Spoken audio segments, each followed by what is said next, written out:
boa tarde. Efetivamente, o Congresso é o Encontro Renal 2023,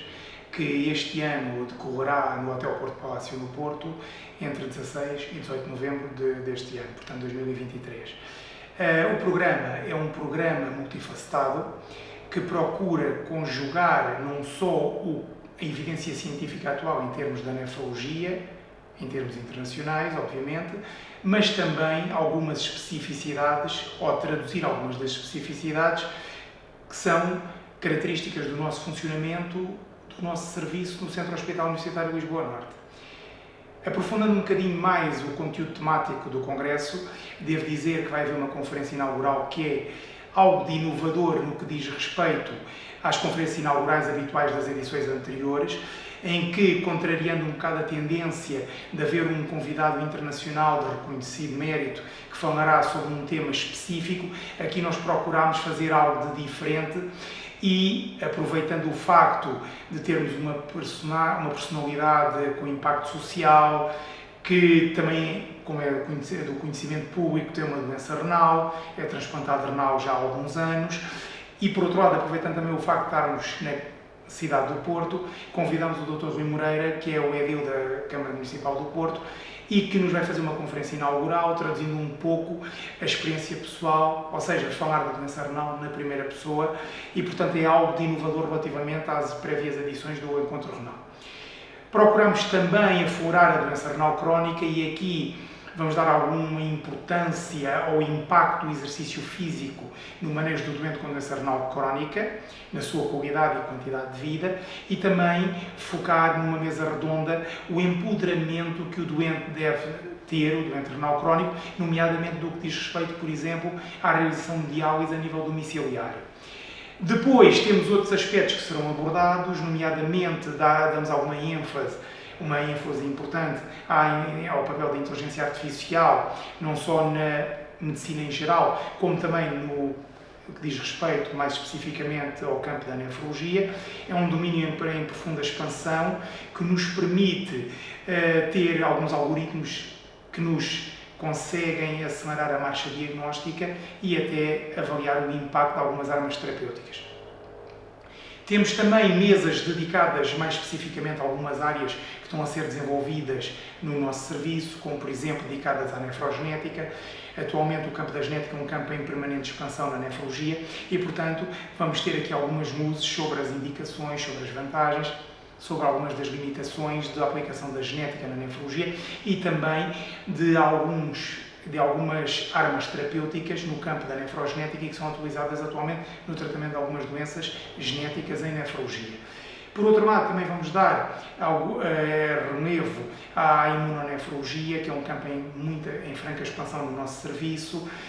através da apresentação pela primeira vez do Registro Português das Vasculites, que resulta de uma parceria entre a Sociedade Portuguesa de Nefrologia e a Sociedade Portuguesa de Reumatologia,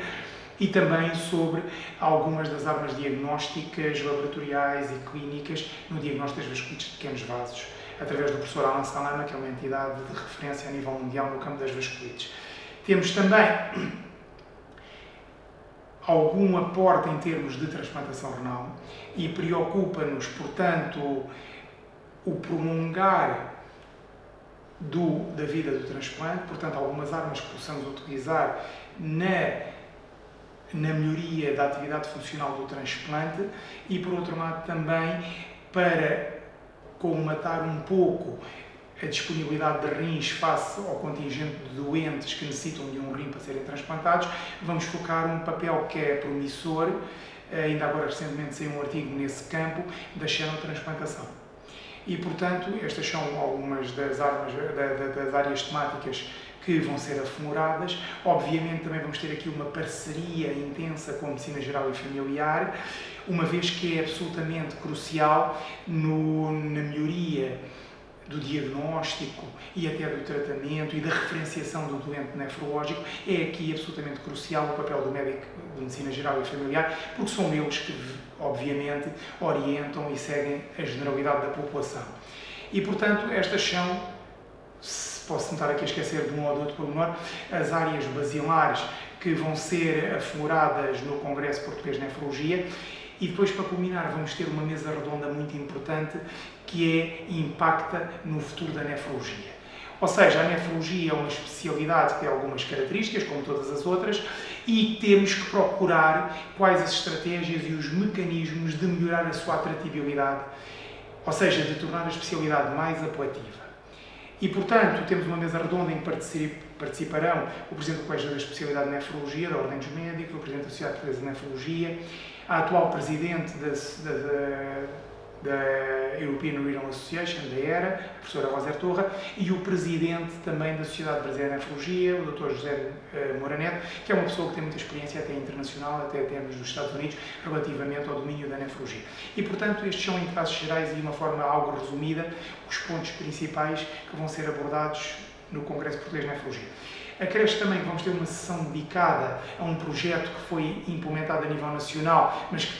nos quais fomos pioneiros, através da doutora Joana Gameiro, que é o projeto Concon, em que vamos aflorar algumas glomerulopatias com sessões de vídeo, não digo com sessões de videoconferência, peço desculpa, mas com a presença de alguns nomes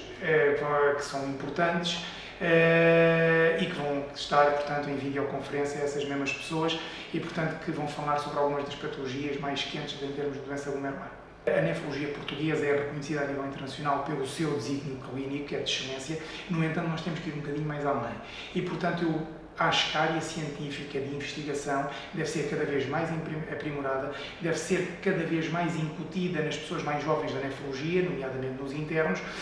e, obviamente, com trabalhos de reconhecida qualidade, e isto constitui depois um motivo para aprofundarmos, para melhorarmos a nossa nefrologia, através daquilo que possamos, em termos de investigação, aplicar depois na clínica. E, portanto, os nossos trabalhos, como ainda agora recentemente foram apresentados no Congresso Europeu, são trabalhos já de reconhecido mérito, reconhecida importância e, portanto, torna-se absolutamente crucial a apresentação dos trabalhos no maior evento científico nacional, como é o Encontro Renal. O objetivo é avaliar, num corte transversal, a prevalência da microalbuminúria e, portanto, porquê? Porque muitas das vezes nós socorremos de um critério que é um dos critérios que está mais facilmente acessível, que é a variação da creatinina, para avaliar a função renal e para avaliar a doença renal. Mas a própria lesão renal, ainda antes de dar alterações funcionais, obviamente que pode ser avaliada e diagnosticada através de determinados marcadores que são marcadores de lesão estrutural. E um deles é precisamente a albuminúria. E, portanto, nós, através de uma avaliação da albuminúria, podemos ter uma avaliação um bocadinho mais abrangente da população de doentes com doença renal crónica, para depois serem adequadamente manejados do ponto de vista de seguimento pelo médico de medicina geral e familiar e depois, posteriormente, de referenciação à própria consulta de nefrologia. Eu atrevo-me a dizer que esta relação entre a medicina geral e familiar, ou seja, e a nefrologia, portanto, a interação desta dieta é absolutamente crucial para a otimização da abordagem dos doentes com doença renal crónica. A esmagadora maioria dos doentes com doença renal crónica não são seguidos na nefrologia. Portanto, são muitas das vezes seguidos em fases muito incipientes da sua doença pelo médico de família, que tem, obviamente, algum armamentário terapêutico disponível e, mais recentemente, até nos últimos anos, e que permite retardar a progressão da própria doença renal. Portanto, a interação com o médico de família, a formação do médico de família, o estabelecer pontos de contacto entre os serviços hospitalares e os centros de saúde, a medicina geral e familiar, torna-se absolutamente fundamental. Tal como é fundamental criar os critérios de referenciação, que é para os médicos de família saberem quando é que há exatamente necessidade de referenciar um doente com doença renal crónica ou com doença renal à consulta de nefrologia. Isto vai gerar, obviamente, um alargar no diagnóstico de doentes com doença renal crónica, mas, por outro lado, também vai dar, se é que podemos dizer, uma maior segurança na abordagem dos doentes com doença renal crónica por parte do médico de medicina geral e familiar e uma maior segurança relativamente ao nefrologista, porque sabemos que os doentes que nos vão chegar estão a ser otimamente bem seguidos e, portanto, são referenciados de forma atempada. Portanto, faz todo o sentido que haja uma íntima relação entre a nefrologia, a medicina geral e familiar. Eu apelo a que todos os nefrologistas participem neste congresso, porque é através da criação destes laços de união, é através que surgem novas ideias, emergem novos conceitos, estabelecem-se protocolos de articulação, nós somos um país pequeno, portanto, faz todo o sentido que nós estabeleçamos contactos e protocolos entre os vários serviços nacionais, porque só assim eu vejo que a nefrologia do futuro, a nefrologia nacional, possa melhorar, seja uma nefrologia motivadora, estimulante e simultaneamente próspera, que é isso que nós pretendemos.